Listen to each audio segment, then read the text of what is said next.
नमस्कार दोस्तों, आपका मेरे चैनल में स्वागत है। जानिए, आज मैं लेकर के आई हूँ भारत की आज़ादी से जुड़ी 7 अनकही रोचक बातें। हमारा देश 15 अगस्त के दिन ब्रिटिश स्वतंत्रता से आज़ाद हुआ था। यह दिन हमारे भारत के लिए अविस्मरणीय है। इसी दिन भारत ने मध्यकालीन और ब्रिटिश गुलामी की जंजीरें तोड़ एक नए युग में कदम रखा था। लेकिन आप में से बहुत कम लोग होंगे जो इस दिन से जुड़ी भारत की कई बातों के बारे में जानते होंगे। जो सबसे पहली बात वो है भारत से पहले पाकिस्तान का जन्म। भारत में अंतिम वायसराय लॉर्ड माउंटबेटन ही वो व्यक्ति थे जिन्होंने भारत और पाकिस्तान की आज़ादी का दिन चुना।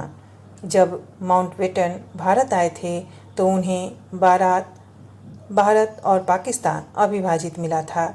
ऐसे में किसी भी विवाद को जन्म देने से बचने के लिए वायसराय ने 14 अगस्त को पाक को आज़ादी दी और लाहौर को उसकी राजधानी घोषित कर दी।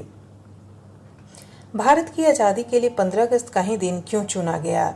यह लॉर्ड माउंटबेटन ही थे जिन्होंने निजी तौर पर भारत की स्वतंत्रता के लिए 15 अगस्त का दिन तय किया, क्योंकि इस दिन को वे अपने कार्यकाल के लिए बेहद सौभाग्यशाली मानते थे।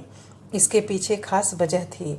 असल में दूसरे विश्व युद्ध के दौरान 1945 में 15 अगस्त के ही दिन जापान की सेना ने उनकी अगुवाई में ब्रिटेन के सामने आत्मसमर्पण कर दिया था। माउंटबेटन उस समय संबद्ध नेताओं के कमांडर थे। Tourist with destiny. Jawaharlal Nehru ने ऐतिहासिक भाषण ट्रिस्ट विद डेस्टिनी 14 अगस्त की मध्यरात्रि को वायसराय लॉज से दिया था। तब नेहरू प्रधानमंत्री नहीं बने थे। इस भाषण को पूरी दुनिया ने सुना, लेकिन गांधी उस दिन 9 बजे सोने चले गए थे। बिना राष्ट्रगान के जश्न। भारत के 15 अगस्त को आज़ाद जरूर हो गया था, लेकिन उसका अपना कोई राष्ट्रगान नहीं था। रविंद्रनाथ टैगोर जन गण मन 1911 में ही लिख चुके थे, लेकिन यह राष्ट्रगान 1950 में ही बन पाया। गांधी जी नहीं हुए शामिल। महात्मा गांधी आज़ादी के दिन दिल्ली से हजारों किलोमीटर दूर बंगाल के नोआखली में थे, जहां वे हिंदुओं और मुसलमानों के बीच सांप्रदायिक हिंसा को रोकने के लिए अनशन पर बैठे थे।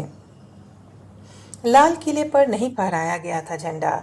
हर स्वतंत्रता दिवस पर भारतीय प्रधानमंत्री लाल किले से झंडा फहराते हैं, लेकिन 15 अगस्त 1947 को ऐसा नहीं हुआ था। नेहरू ने 16 अगस्त 1947 को लाल किले से झंडा फहराया था। 3 देशों की आज़ादी। 15 अगस्त भारत के अलावा 3 अन्य देशों का भी स्वतंत्रता दिवस है। दक्षिण कोरिया जापान से 15 अगस्त 1945 को आज़ाद हुआ। ब्रिटेन से बहरीन 15 अगस्त और 1971 को, और फ्रांस से कांगो 15 अगस्त 1960 को आज़ाद हुआ था। तिरंगा हमारे देश के राष्ट्रीय गौरव का प्रतीक है, लेकिन क्या हम लोग सभी जानते हैं कि 15 अगस्त को झंडारोहण और राष्ट्रगान अनिवार्य क्या है? इसका जवाब ये होगा नहीं। संविधान में कुछ नियम कायदे बनाए गए हैं। आज हम उसके बारे में आप लोगों को बताएंगे। 15 अगस्त स्वतंत्रता दिवस के अवसर पर जो तिरंगा फहराया जाता है, उसको नीचे से रस्सी के द्वारा खींचकर ऊपर ले जाया जाता है और फिर खोलकर फहराया जाता है, जिसे ध्वजारोहण कहा जाता है, क्योंकि यह 15 अगस्त 1947 की ऐतिहासिक घटना को सम्मान देने हेतु किया जाता है। उस समय प्रधानमंत्री ने ऐसा ही किया था। धन्यवाद दोस्तों। अगर मेरा ये वीडियो पसंद आए तो वीडियो को ज़्यादा से ज़्यादा लाइक करें।